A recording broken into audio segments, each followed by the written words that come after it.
Hi folks, I hope that you guys are doing pretty well. So today is Tuesday, the 4th of June 2024, and this video is going to be my 70th World Force Biblical Deciphering. And in today's video, I actually have two decipherings for you. First of all, I'm going to decipher for you chapter 46 in the book of Jeremiah. Okay, so if you go to Jeremiah chapter 46, there's actually 28 verses. Okay, it's actually a very quick and straightforward biblical deciphering, this chapter 46 in the book of Jeremiah. Now, it's actually a multi-dispensational chapter, although most of it is under the law, if you like, verses 1 to 26, okay, which talk about the demise of Egypt, okay, they rise, if you like a flood, but of course God is going to avenge Egypt, and he's going to smite them by using King Nebuchadnezzar, okay, King of Babylon, okay. So basically, in the program that I have here, verses 1 to 26 are under the law, okay. And so these prophecies have already come to pass. And like I said to you, it's basically, to keep a long story short, Egypt was rising like a flood, okay, on verse 8 here, but on verse 10, then God is going to get his revenge on them, okay, and that he's going to smite the land of Egypt, and, he's going to be using King Nebuchadnezzar, king of Babylon, to smite them, okay. Now, these verses then, or these prophecies rather, if you like, have already been fulfilled up to verse 26 under the law, okay? So they have all been fulfilled, right?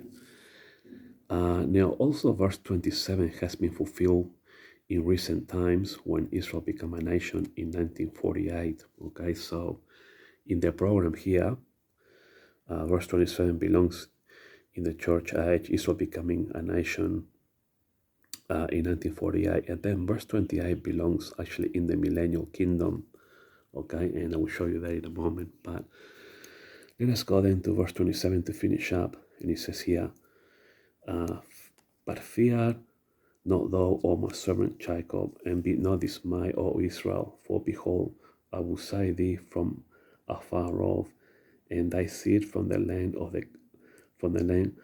the captivity, and Jacob shall return, okay, meaning Israel becoming a nation in 1948, and be in rest and at ease. This is what's happening right now in Israel. They are in rest and at ease, and none shall make him afraid. Okay, of course, Israel has a very powerful army. Okay, and so this verse here has recently come to pass in recent times when Israel became a nation in 1948. Okay, so basically, we can tick that off. But verse 28 is actually an impending and infallible prophecy that is actually for the millennial kingdom, okay? So let us read verse 28. Fear thou not, O Jacob, my servant, said the Lord, for I am with thee. I will make a full end of the nations, whether I have driven thee, but I will not make a full end of thee, but correct thee in measure, yet I will not leave thee wholly unpunished. Now, this is quite interesting. This is going to happen during the millennial kingdom now. Just some things to unpack here. Okay, fear thou not, O Jacob, my servant, said the Lord, for I am with thee, for I will make a full end of all the nations, whether I have driven thee. Okay, so when is the Lord, or God, going to make a full end of all nations? Okay, now, this is of course compatible with the judgment that Jesus is going to dish out in the belly of Jehoshaphat, okay? If you read Joel chapter 3, verse 2, also think of when Matthew talks about, the judgment of the sheep and the goats. This is so compatible. This is when it will be the end of the Gentile period, okay? When Jesus judges all the nations in the belly of Jehoshaphat. And the last thing to unpack is that where it says here, but correct thee in measure. Okay, in measure. This is a very powerful word, in measure. Yeah, and I will not leave thee wholly unpunished. Okay, so he's going to make a measurement. Okay, in terms of you know, Jesus punishing the Jewish people. Now, what is he talking about here? He's actually talking about the prophecy in Zechariah. I've got a page marker here, folks. Chapter 13, okay, verse 8. Okay, so basically what's going to happen, folks, is that only 1/3 of the Jewish people that are living in the tribulation period in Israel or in the land will make it through into the millennial kingdom. And those that make it through into the millennial kingdom, then all of them shall be saved, according to Romans 11:26 and verse 27 as well. Okay, the word it says here, okay, in Zechariah chapter 13, verse 8. And it shall come to pass that in all the land, meaning in Israel, said the Lord, 2 parts therein shall be cut off. See? And thy part the third shall be left therein. And I will bring the third part through the fire, and I will refine them as silver is refined, and I will try them as gold is tried. They shall call on my name, and I will hear them. I will say, it is my people, and they shall say, the Lord is my God. Okay, so this is what this prophecy is saying here in Jeremiah verse 28. Okay, so let us quickly go back to Jeremiah here in verse 8. So you need to put this together. This verse 28 here is a future impending and in front millennial kingdom prophecy. Now, yeah, it's actually quite sad that only 1/3 will make it through of the Jewish people living in the land, meaning in Israel only during the tribulation period. And it quickly says it in Zechariah. I just show it to you here. Okay, that in all the land, said the Lord. The land that can only mean Israel. And yeah, it's quite sad, folks. Like only 1/3 now. Apparently, as I'm led to believe, right now in 2024, I think the population in Israel is almost 10 million. Out of those 10 million, I believe that 8 million people are Jewish. So, you know, if only 1/3 makes it, you're probably looking at around, maybe say, it's hard to tell, because, you could possibly also have, a lot of Jewish people, immigrating to Israel after the Civil War. Perhaps the numbers will be wider, but maybe say 2.5 to 3 million people will make it through maybe into the millennial kingdom. It's hard to tell because, at the end of the Civil War, when all the Jewish people see how God has defeated this great northern army, perhaps a lot more Jewish people will, migrate to Israel from all over the world, and so the numbers could be increased. So let's just say that there's 8 million Jewish people living in Israel. A third would be, roughly about 2.5 million, thereabouts. But with further immigration after the Civil War, that could well rise to maybe 3. It's hard to tell at this stage. It's very early. But anyway, folks, now I just want to move on to this prophecy in 1 Timothy chapter 2, verse 6, that could well tie to Revelation 11:19. Now I'm talking about the Ark of the Covenant. Now, maybe some of you who are Christians who have watched videos of Ron White, who discovered the Ark of the Covenant, if you like, in Golgotha, okay? The place of the skull. He's got many videos on YouTube, okay? He's also done videos on Mount Sinai, Sodom and Gomorrah, and Noah's Ark. So I watch his videos, but one of the interesting things that Ron White said is that, that the Ark of the Covenant was going to be shown when the mark of the beast is introduced. And the mark of the beast is going to be introduced during, Revelation 13, okay? But let us have a look at what Timothy chapter 1, the first book of Timothy chapter 2, verse 6 has to say. So we go to Timothy. So this is actually two decipherings in the one video. So here we go, first book of Timothy, okay? So if you come and look at the first book of Timothy, right? Verse 6 rather, so let me go back. Sorry, chapter 2, verse 6. Oh, here we go, chapter 2, verse 6. Who gave himself a ransom for all to be testified in due time. So this is a very important prophecy here because, of course, it's talking about Jesus who gave himself a ransom for all. He shed his blood to be testified in due time. And we know that, when Jesus died on the cross, okay, there was an earthquake and blood poured down. And Jesus died in the place of the skull. And the Ark of the Covenant is there according to, Ron White, who did all the excavations.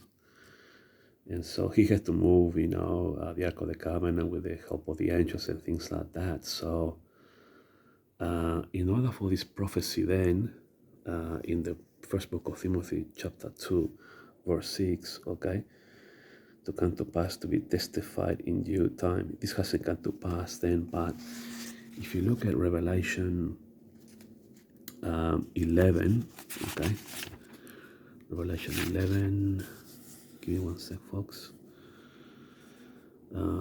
verse 19. So go to chapter 11 in the book of Revelation, head down to verse 19, okay, and it says here, and the temple of God was open in heaven, okay, and there was seen in his temple the ark of his testimony, that's the Ark of the Covenant, and there were lightnings and voices and thunderings and an earthquake and great hail. So what I'm trying to say here is, folks, that perhaps the prophecy in 1 Timothy chapter 2 verse 6 it actually ties to Revelation 11:19. And what I'm saying is that Ron White's testimony regarding the Ark of the Covenant, how he said that the Ark of the Covenant was going to be shown when the mark of the beast is introduced, okay, during the second half of the tribulation period in Revelation 13, that perhaps this is when this prophecy in 1 Timothy chapter 2 verse 6 is going to come to pass, when Revelation 11:19 comes to pass. Perhaps these two tie together. That's what I'm saying. Perhaps these two prophecies are tied together. Perhaps Timothy 2:6 will come to pass during Revelation 11:19. I wonder what you folks think. And in the temple of God was open in heaven to reveal the Ark of the Testimony, okay? The Ark of His Testament, which is, of course, the Ark of the Covenant. So, I'm thinking that perhaps we might have a match here, that this is a time, when, the Ark of the Covenant will be shown, according to Ron White, during the second half of the tribulation period, when the mark of the beast is introduced, according to, Revelation 13, okay, verses 16, he causes all, both small and great, rich and poor, free and bond, to receive the mark on their right hand or in their foreheads, and that no man by himself say he that had the mark, or the name of the beast, or the number of his name. So this is what I'm thinking, folks. Yeah, I'm studying this closely. In my view, I think that these two tie together. But I think it's a possibility. I think it's a possibility because Ron White decided that the Ark of the Covenant, is going to be shown, if you like, which is in Golgotha. Okay, is going to be shown when the mark of the beast is introduced. So the fact that in heaven, okay, we see here in Revelation 11 how it's going to be revealed, It says here, and the temple of God was open in heaven, and there was seen in his temple the ark of his testament, So I'm thinking that, yeah, it's quite possible that that's when the ark of the covenant that is in Golgotha today will be open simultaneously at the same time when this prophecy comes to pass, during the tribulation period. I wonder what you guys think about this, I wonder if these two, okay, when, the Ark of the Covenant, is shown in heaven or is open in heaven, that also, the Ark of the Covenant that is on earth, here in Golgotha, in the place of the skull, is open simultaneously at the same time as the one in heaven, to reveal, the testimony of Jesus shedding his precious blood to make the blood atonement for our sins. So, yeah, we've got to be studying the Bible. Anyway, folks, yeah, that's all I wanted to say. I'm studying at the moment, a whole bunch of other prophecies right now. But it's interesting how we could have a match here, that the prophecy in Timothy, first book of Timothy, chapter 2, verse 6, to come to pass in due course. Could this happen during Revelation 11:19? Are they tied together, these two? And therefore we shall see the Ark of the Covenant also open and revealed, here on earth as much as it is in heaven in Revelation 11:19. So just before the mark of the beast is introduced. I wonder what you folks think of this. All right, folks, I'll leave you with this for you guys to think about it and for you to study and to consider it for yourselves. Thanks for watching, folks.